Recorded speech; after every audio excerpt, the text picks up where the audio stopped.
ଭାରତ କେଉଁ ବର୍ଷ ସ୍ୱାଧୀନତା ପାଇଥିଲା?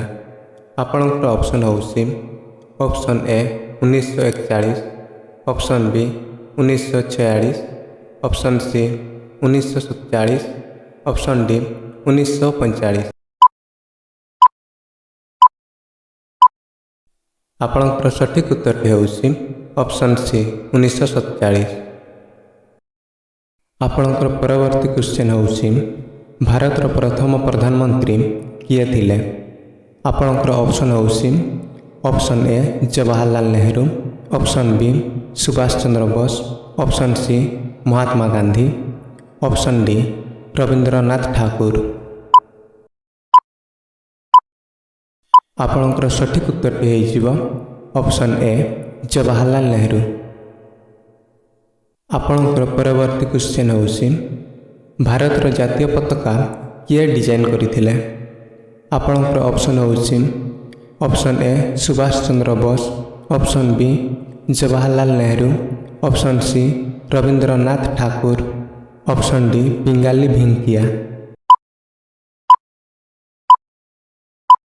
ଆପଣଙ୍କର ସଠିକ୍ ଉତ୍ତରଟି ହୋଇଯିବ ଅପସନ୍ ଡି ପିଙ୍ଗାଲି ଭେଙ୍କିୟା। ପରବର୍ତ୍ତୀ କ୍ୱେଶ୍ଚନ୍ ହେଉଛି ଜାତୀୟ ପତାକାରେ କେତୋଟି ରଙ୍ଗ ଅଛି? ଆପଣଙ୍କର ଅପସନ୍ ହେଉଛି ଅପସନ୍ ଏ 3ଟି, ଅପସନ୍ ବି 4ଟି, ଅପସନ୍ ସି 5ଟି, ଅପସନ୍ ଡି 2ଟି। ଆପଣଙ୍କର ସଠିକ୍ ଉତ୍ତରଟି ହେଉଛି ଅପସନ୍ ଏ 3ଟି। ପରବର୍ତ୍ତୀ କ୍ୱେଶ୍ଚନ୍ ହେଉଛି ଜନଗଣମନର ଲେଖକ କିଏ?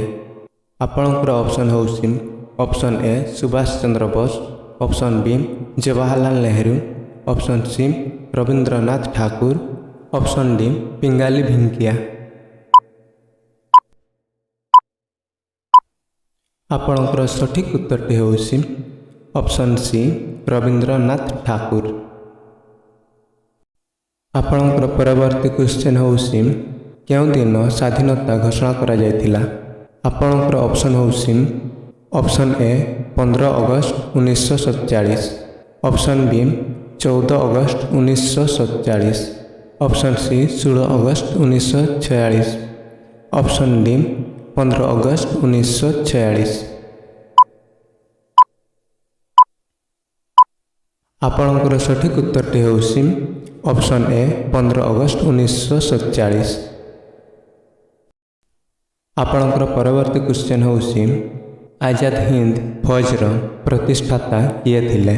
ଆପଣଙ୍କର ଅପସନ୍ ହେଉଛି ଅପସନ୍ ଏ Subhash Chandra Bose, option B Jawaharlal Nehru, option C Rabindranath Thakur, option D Mahatma Gandhi. ଆପଣଙ୍କର ସଠିକ୍ ଉତ୍ତରଟି ହୋଇଯିବ ଅପସନ୍ ଏ ସୁଭାଷ ଚନ୍ଦ୍ର ବୋଷ। ଆପଣଙ୍କର ପରବର୍ତ୍ତୀ କ୍ୱେଶ୍ଚନ୍ ହେଉଛି ଇନକଲାବ ଜିନ୍ଦାବାଦ ସ୍ଲୋଗାନ କିଏ ଦେଇଥିଲେ? ଆପଣଙ୍କର ଅପସନ୍ ହେଉଛି option A Bhagat Singh, option B Rabindranath Thakur, option C Mahatma Gandhi, option D Subhash Chandra Bose. ଆପଣଙ୍କର ସଠିକ୍ ଉତ୍ତରଟି ହୋଇଯିବ ଅପସନ୍ ଏ ଭଗତ ସିଂ। ଆପଣଙ୍କର ପରବର୍ତ୍ତୀ କ୍ୱେଶ୍ଚନ୍ଟି ହେଉଛି ଜାଲିଆନାୱାଲା ବାଗ ହତ୍ୟାକାଣ୍ଡ କେବେ ଘଟିଥିଲା? ଆପଣଙ୍କର ଅପସନ୍ ହେଉଛି ଅପସନ୍ ଏ 13 April 1919, option B 14 April 1919, option C 15 April 1919, option D 16 April 1919। ଆପଣଙ୍କର ସଠିକ୍ ଉତ୍ତରଟି ହୋଇଯିବ ଅପସନ୍ ଏ 13 ଏପ୍ରିଲ 1919। ଆପଣଙ୍କର ପରବର୍ତ୍ତୀ କ୍ୱେଶ୍ଚନ୍ଟି ହେଉଛି ଭାରତ ଛାଡ଼ ଆନ୍ଦୋଳନ କେଉଁ ବର୍ଷ ହୋଇଥିଲା? ଆପଣଙ୍କର ଅପସନ୍ ହେଉଛି ଅପସନ୍ ଏ 1940, option B 1941, option C 1944, option D 1947। ଆପଣଙ୍କର ସଠିକ୍ ଉତ୍ତରଟି ହୋଇଯିବ ଅପସନ୍ ବି 1941। ଆପଣଙ୍କର ପରବର୍ତ୍ତୀ କ୍ୱେଶ୍ଚନ୍ଟି ହେଉଛି ଦାଣ୍ଡି ଯାତ୍ରା କିଏ ଏବଂ କେବେ ଆରମ୍ଭ କରିଥିଲା? ଆପଣଙ୍କର ଅପସନ୍ ହେଉଛି ଅପସନ୍ ଏ ମହାତ୍ମା ଗାନ୍ଧୀ 1930ରେ, ଅପସନ୍ ବି ମହାତ୍ମା ଗାନ୍ଧୀ 1940ରେ, ଅପସନ୍ ସି ସୁଭାଷ ଚନ୍ଦ୍ର ବୋଷ 1940ରେ, ଅପସନ୍ ଡି ସୁଭାଷ ଚନ୍ଦ୍ର ବୋଷ 1930ରେ। ଆପଣଙ୍କର ସଠିକ୍ ଉତ୍ତରଟି ହୋଇଯିବ ଅପସନ୍ ଏ ମହାତ୍ମା ଗାନ୍ଧୀ 1930ରେ ଆରମ୍ଭ କରିଥିଲେ।